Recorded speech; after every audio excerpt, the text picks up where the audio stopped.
Wow. Mike Smith, those were some of the scenes and sounds from last night, Kansas winning the national championship over North Carolina. I'm pleased to be joined by my Buckeye homeboy, the pride of Cleveland St. Joseph High School, Clark Kellogg, my uncle's Bible partner. Yeah. What's going on, man? Hey, Great good to see you, Michael. And Michael. I got two Michaels in the house. Great to hang out with you both.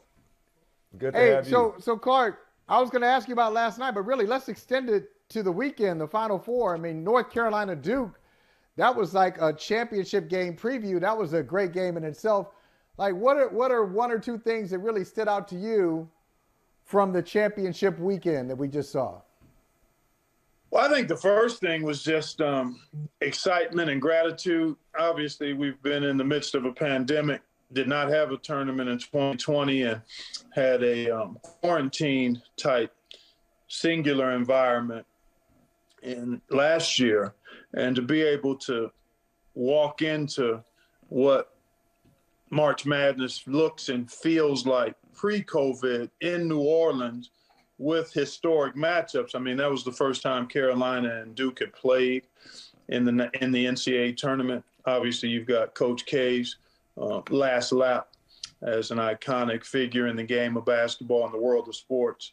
And then you top it off with a tremendous championship game, a historic comeback in the championship game by Kansas. And if you could call a blue blood a Cinderella, North Carolina kind of wore that slipper based on where they were mid-season. So those things are what resonate. Then the last thing I would say, too, is just listening to Hubert talk about how proud he was of his team and what they accomplished, the memories they've built in spite of the disappointment. You know, you can play like a champion and not get the championship. You can live like a champion and maybe not have any rings. So that to me was something that I took away last night. I thought both teams played at a championship level in terms of energy, effort, level of play for segments. And I thought the best team prevailed in the Jayhawks. So Clark, don't laugh. But trust me, I'm faking it till I make it, because it's mostly motivational and philosophical more than it is strategic. Okay. But I'm coaching my son's 14U, his regional travel team. I've tried my hand at coaching, and wow. just trying to get him to play the right way. And I watched this game last night, and I watched it with my son, but I was wishing I watched it with the whole team, watching this comeback, watching the character that Kansas put on display, doing something that had never been done before, coming back from down 15 points at halftime to win the national championship. I wonder, tell me if this makes sense, if I were to try to highlight an aspect of that comeback or a characteristic of that comeback for a young team as a coach, what do I want to point to that Kansas did, that Kansas displayed, beyond just the will and the belief and the never give up, but what did they do where I'm like, guys, this is what you need to take away from this historic performance that we all witnessed last night? Man, that is a fantastic question. I would say I was on the call because I was doing the games for Westwood One Radio in addition to my TV responsibility. So I was courtside. And I just thought the level of connectedness defensively and the ball pressure and the physicality, Michael, is what really stood out, because Carolina had been the more physical team in the first half, chesting and bodying shooters at the rim. I thought Kansas missed a number of makeable shots just by virtue of Carolina's size and presence and getting their bodies into Kansas drivers. And then I think that flipped on the perimeter with the kind of pressure that Kansas applied. You saw it from the very beginning of the second half. Abaji, Christian Brown, DeJuan Harris, they closed up the airspace as opposed to allowing Carolina to be comfortable in trying to get into offense. I just thought the connectedness of the perimeter guys, particularly on the defensive end, and the intensity they play with in closing the space. And that takes work. It's attitude, like you talked about. It's determination and belief. But just from a tactical standpoint, they, instead of being 2 feet off or 2.5 feet off of their guy, they closed it to 1, and they did it aggressively. And were tied together because they had to do some switching, and but they were just more aggressive in closing the space from a defensive standpoint. It was like they were desperate, but at the same time, it's almost like they played as if they weren't trailing. Like you never saw a team that looked like it was slipping away. And not just to come back from down 15 points in the second half, but they took the lead with like 4 minutes left. Like they didn't even need the whole second half. Like a deficit that large, you think like they get it at the last second. Like they blitzed them to start the second half. What does it say about not just the connectedness on the court, but the connectedness that Bill Self had with this group of players and all that they were playing for, the 2020 team, all the individual stories, and what does it say about the character of this Kansas team that they were able to stay connected and transfer that connectedness as you described in the second half? What does it say about Bill Self in particular? Well, I've always loved Bill Self as a coach, and he's one of my favorite guys to talk to about basketball because he sees the totality of it from a strategic standpoint, but he also sees the intricacy and the details. And this was a confident team. They had done something similar against Miami in terms of flipping the script in the second half through tremendous defensive intensity. So they had a template for it.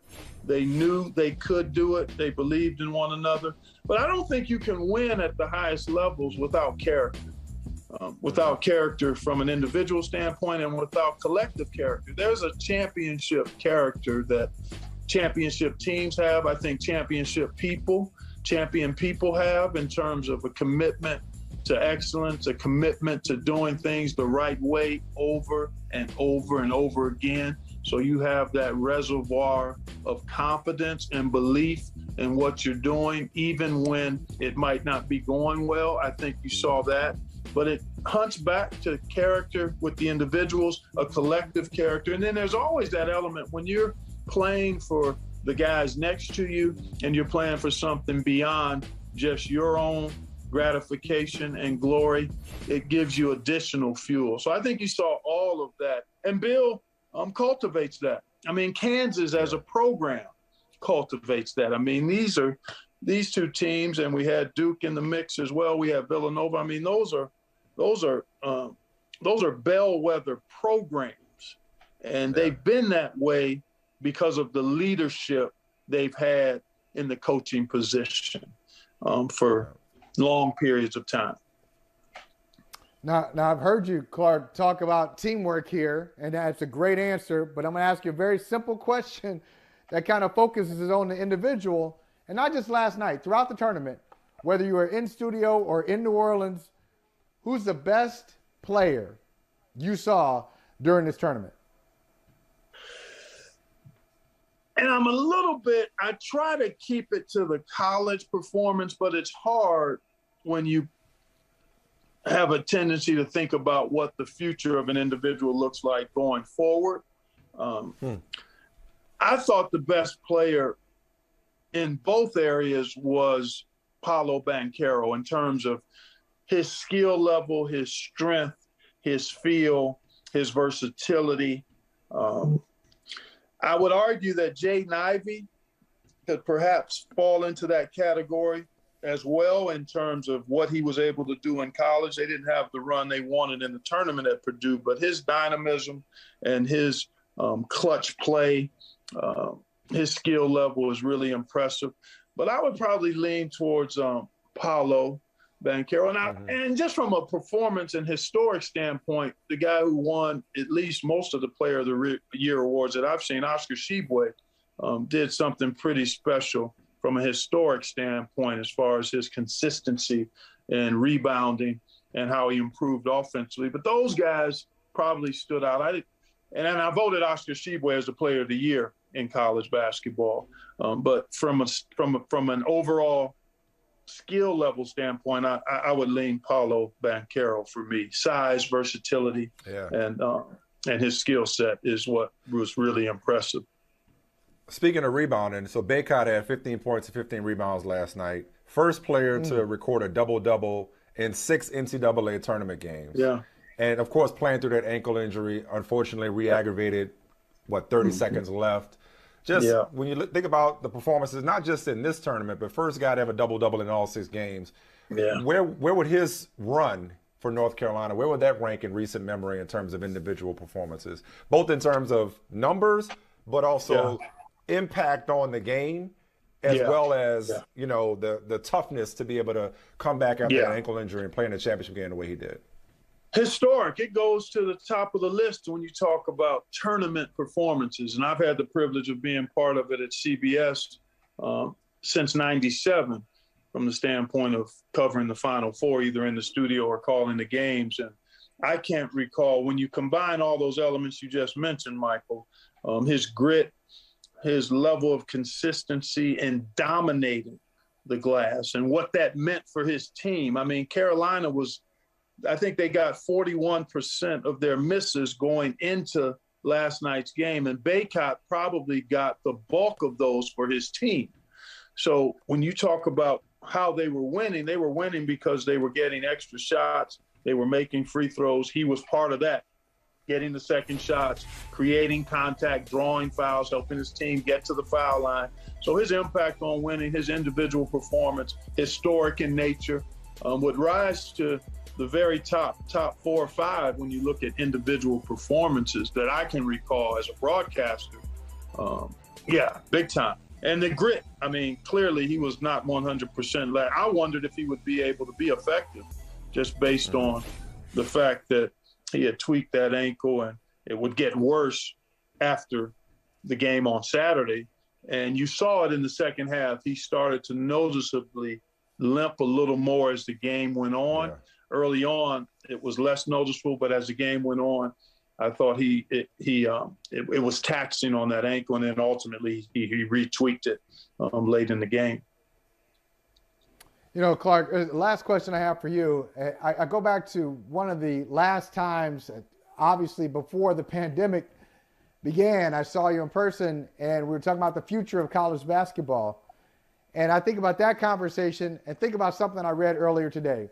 3 St. Peter's players are transferring after Shaheen Holloway, takes a job at Seton Hall. And one of their players had a name, image, and licensing deal with Buffalo Wild Wings during the tournament. So I'm wondering, because we were talking about, hey, should college basketball players be paid and all these things? How do you feel about the transfer portal and name, image, and licensing where we are right now? Well, I'm in favor of empowering the student athlete and not penalizing the student athlete for earning a scholarship. So these are things that are long overdue in my mind, particularly NIL. I mean, because you have earned a scholarship through your athletic ability, you shouldn't be penalized and not allowed to do things that other students are allowed to do when it comes to monetizing something that you have that is part of your brand and your value. So that's been long overdue. And it's unfortunate that the NCAA wasn't proactive in embracing this, because things could be a lot different. We're still figuring that out. As far as the transfer portal, I like the idea that you get a one-time opportunity to transfer without penalty and play right away. There are a lot of reasons kids transfer. I'm not for all of the reasons. Well, the main reason one of the reasons I'm not, I would oppose the transfer rule. I wouldn't oppose it, but I guess what I'm trying to say is that there are a lot of good reasons that student athletes transfer. School's too big, coach leaves, fit's not what I thought, whatever. There are a ton of good reasons, and a typical student that's not on scholarship, there's no penalty. As a matter of fact, it was only in basketball, football, and 1 or 2 other sports there was an issue. Every other sport you could transfer with no penalty and play right away. So I'm happy that they have that. Now, I don't like to see kids transfer simply because they think the grass is greener somewhere else. I think there's benefit to going through the process of developing, and part of that is sometimes enduring some adversity or handling things that don't go the way that you think they should. If all things are in order academically, the school's a good fit for you, and things just aren't seeming to work out on the basketball court, I think there's some benefit at times to work through that But I also like the option of being able to say, hey, I've got the freedom to see if there's a better fit and situation for me. I just don't like to see kids run if the headwinds get a little tough in year 1 or 2, and they think it's going to be easier just because they change scenery. Speaking of scenes, I trust New Orleans treated you well, my hometown. It did. New Orleans knows how to throw a party and host the Final Four. Oh, absolutely. For sure. Nobody hosts better. So all the Final Fours you've seen and covered, with all due respect to Villanova, we had a decorated and dominant Final Four. But between Duke and North Carolina Saturday night, Carolina sending Coach K off into the sunset and having eternal bragging rights, I didn't think the national championship game could follow that. When really, national championship game was like, hold my beer. And then you have the largest comeback in championship game history. Where would you rank those two games in particular in terms of a Final Four experience? That semifinal Saturday night followed by the final last night. Is that arguably the best Final Four you've ever been a part of? Well, there's some unique parts to this Final Four that I think make it super special. One, you only can have one time when Coach K is retiring. You can only have one time when it's the first time that Carolina and Duke meet in the tournament. So the fact that these were unique and one-time occurrences, that adds a level of specialness and uniqueness that you can't duplicate going forward. So right away, and then the quality of the games, the quality of those two games. I mean, to your point, Michael, what we saw Saturday night was instant classic material, considering all of the elements and how well those kids played and how hard they played and how that game went down to the last possession or two. And the same thing happened in a different manner in the championship game. I didn't think we'd be able – that championship game in a different way rose to that same kind of level. Yeah. So to have those two things happen back to back, and this is the first and hopefully only time we're coming out of a pandemic to some form of forging forward in a more normal fashion. So you factor all of that in. I think those elements create. Yeah, exactly. Perfect. It was a tied it together nicely. Yeah, exactly. You're right. Such a pleasure to have you, man. Thank you so much for coming through. We appreciate it. It's an honor. Great, Clark. Great to listen to you. Great to talk to you. Thank you. No, my pleasure, guys. Anytime, and hopefully we can do it again next hoop season. All right. Talk to you soon. Yes, we will. That's it. It's going to happen then. Take care. Hey, thanks for watching Brother from Another on YouTube. Make sure you hit subscribe before you leave, and be sure to watch us 3 to 5 p.m. Eastern Time on Peacock. Appreciate you.